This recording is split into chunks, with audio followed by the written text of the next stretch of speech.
Aidon Shehu do të largohet nga Hull City dhe me gjas, hapi i tij i radhës do të jetë në Greqi.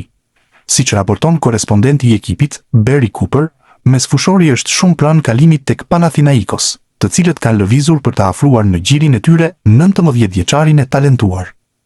Mësohet se drejtuesit e klubit grek do të paguajnë në arkat e anglezëve 3 milion euro.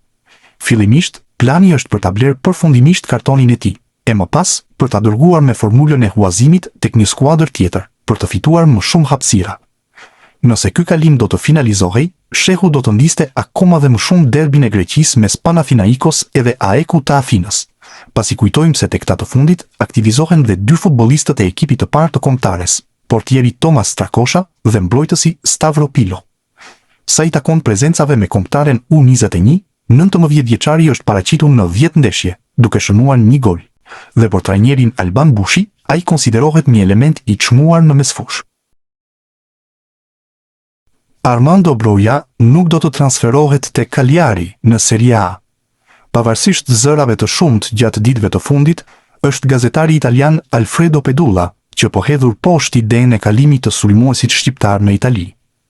Sipas Pedulla, Cagliari nuk është interesuar kurrë për 25-vjeçarin e kombëtares shqiptare, madje nuk e ka pasur në listat e objektivave. Kështu, Armando Broja mbetet ende në ajër me një të ardhme të paqartë, pas rënies së Burnley nga Premier League. Klubi anglez duket se po pret të emërojë trajnerin e ri dhe më pas të zgjidh problemin e largimeve dhe afrimeve.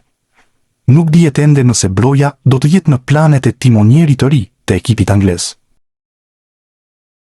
Sulmuesi i kombëtares Armando Broja, në një video të radhës për kanalin e klubit të Burnley, ka treguar përmes një pyetësori të shkurtër disa sekrete në lidhje me fushën e blertë dhe jashtë saj. Broja ju bashkua ekipit të Burnley në verën e vitit 2025, ndërsa ende nuk e ka gjetur veten. Shoku juaj më i mirë në futboll. Do të thoja Sterling, Livramento, Colwill, Edward, Laurent. Numri që ju mbani mend si futbollist.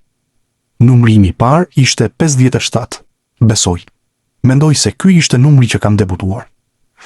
Lojtari më i mirë që keni luajtur së bashku? Eden Hazard. Nëse do ktheheshit mbrapa në histori, cili moment do rikujtonit? Momentin kur Cristiano Ronaldo fitoi kampionatin evropian me Portugalin në 2016, por pa dëmtimin e tij në finalen e madhe. Cili vend do të dëshironi të jetonit për një vit?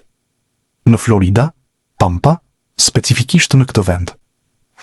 Lojtari që ju e keni idhull dhe ju ka ndihmuar të rriteni profesionalisht.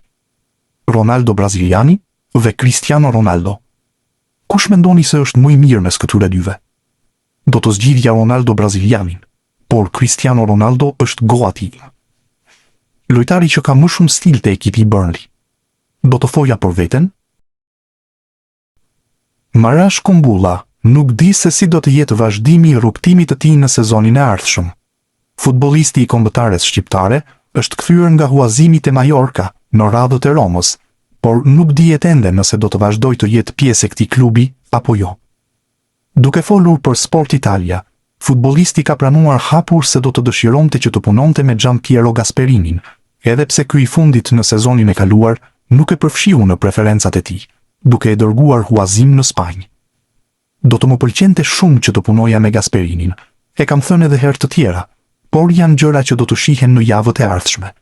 Nuk varet vetëm nga unë dhe ai. Do të mundohem që të paraqitem në grumbullim i gatshëm për të luajtur kartat e mia. Pastaj, do të vendosim të gjithë bashk ato që është më e mira për të tërë.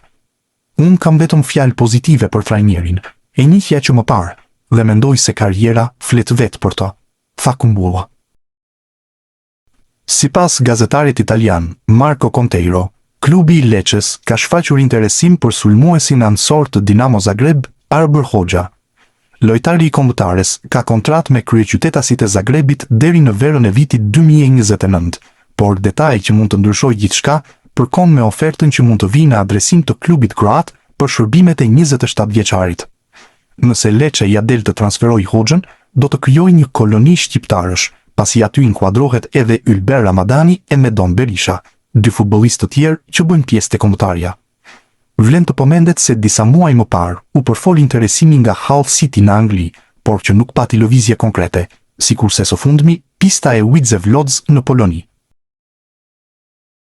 Derby County u lidh ngushtë me një transferim të Laurent Tolajt. Bomberi shqiptar ka shpërthyer me gola në vitet e fundit në Angli, për këtë edhe disa klube të tjera të Championship janë pas tij. Drejtori ekzekutiv i Plymouthit ku Tolaj luan, Paul Byrne, u pyet për situatën me sulmuesin e tyre, dhe Byrne refuzoi të konfirmojë nëse ka apo jo ofertë zyrtare, siç edhe është raportuar. Ne kemi planifikuar që të gjithë lojtarët që kemi në skuadër të jenë me ne që nga dita e parë e fazës përgatitore, tha fillimisht. Më pas, erdhi pyetja konkrete për Tolajn, dhe Byrne u përgjigj. Nuk do të hyjë në diskutime për individ të veçantë. Jo vetëm klubet angleze, pasi edhe Celtic në Skoci është interesuar për Tolajn. Faza përgatitore ka nisur, dhe sulmuesi shqiptar është pjesë e Plymouthit. Një shifër prej 5 milion poundësh ka qarkulluar si kërkesa fillestare e Plymouthit. Jo vetëm kaq, pasi në rast shitje synohet të shtohen edhe bonuse në kontrat apo përqindje nga kartoni. Ray Manaj duket se ka marrë vendimin për të ardhmen e tij. Pavarësisht interesimit nga klubet të Superligës turke dhe kampionatet të tjera, sulmuesi shqiptar pritet të vazhdojë te Sivaspori, me objektivin për ta ndihmuar skuadrën të rikthehet menjëherë në elitën e futbollit turk.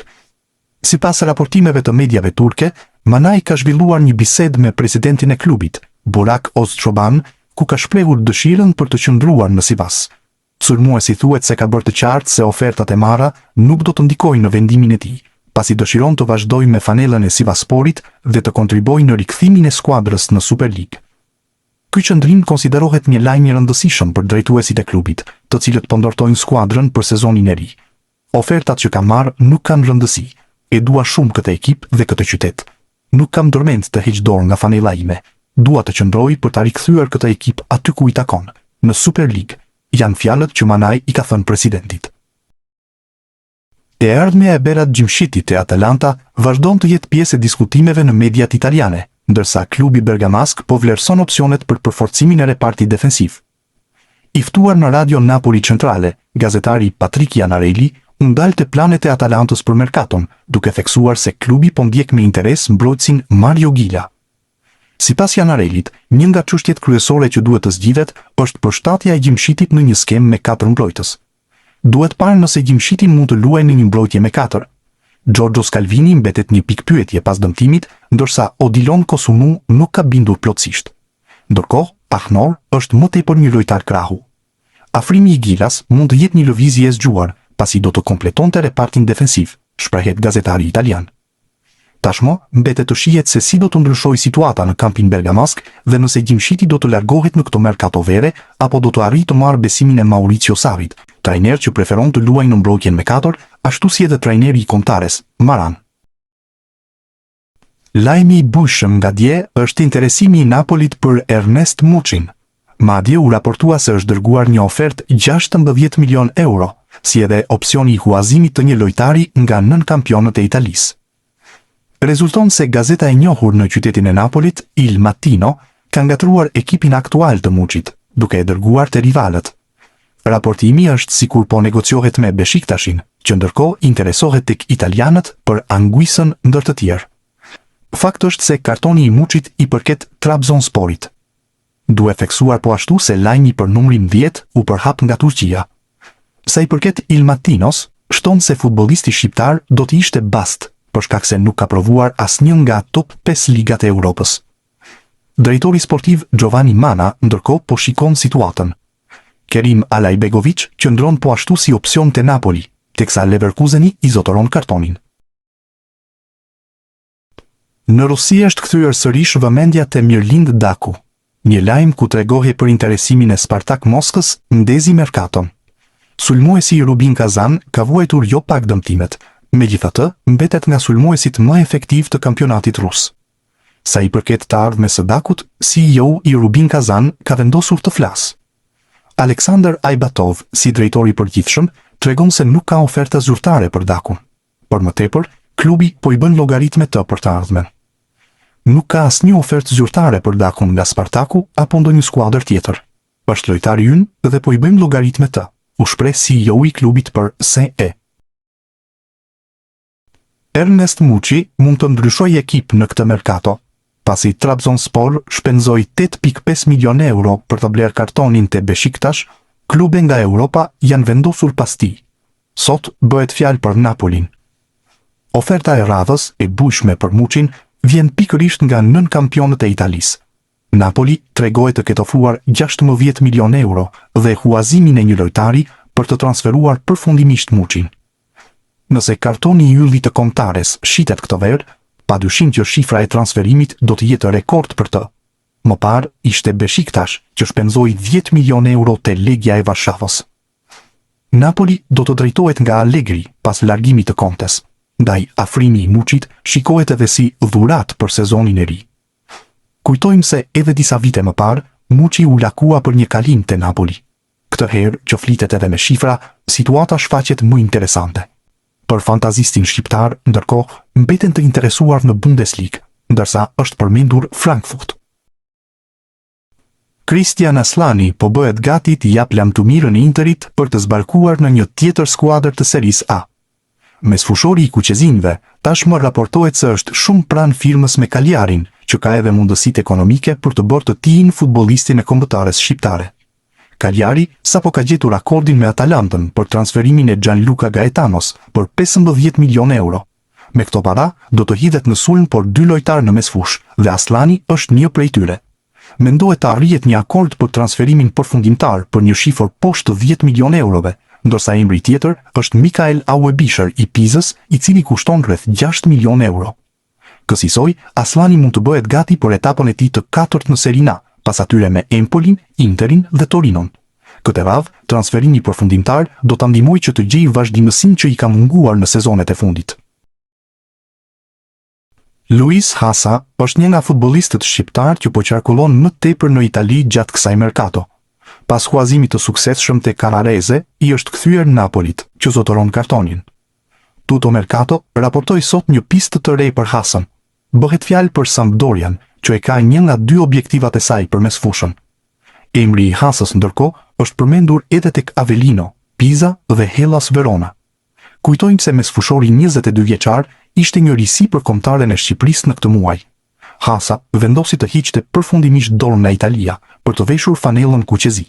Dhe me trajnerin Maran në krye, po ashtu debutoi. Chelsea po planifikon të bëjë një ofertë për Granit Xhakën, pasi Xabi Alonso i ka kërkuar pronarëve të klubit që të finalizojnë një marrëveshje për mesfushorin e Sunderlandit. Alonso, i cili do të bëhet zyrtarisht trajneri i ri i Chelseas më Nico Rick, ka punuar më herët me Xhakën te Bayer Leverkuseni. Dyshja ka fituar Bundesligën dhe Kupën e Gjermanisë në sezonin 2023-24 dhe gjithashtu ka arritur në finalen e Europa League në të njëjtin edicion. Xhaka u transferua te Sunderland nga Bayer Leverkuseni në verën e vitit 2025 për një shumë totale prej 20 milion eurosh. Ish ylli i Arsenalit ishte një nga lojtarët më të mirë në Ligën Premier sezonin e kaluar dhe një figurë kyçe për Sunderlandin. 33 vjeçari, i cili aktualisht po luan me Zvicrën në Kupën e Botës 2026, regjistroi 32 ndeshje si titullar dhe 2 paraqitje si zëvendësues në Ligën Premier sezonin e fundit. Ai shënoi 1 gol dhe pati 6 asistime, ndërsa Sunderland përfundoi në vendin e 7 duke siguruar pjesëmarrjen në Ligën e Europës. Mesfushori ka kontratë me Sunderlandin deri në vitin 2028, por Chelsea po planifikon ta largojë nga Stadium of Light gjatë kësaj merkatoje.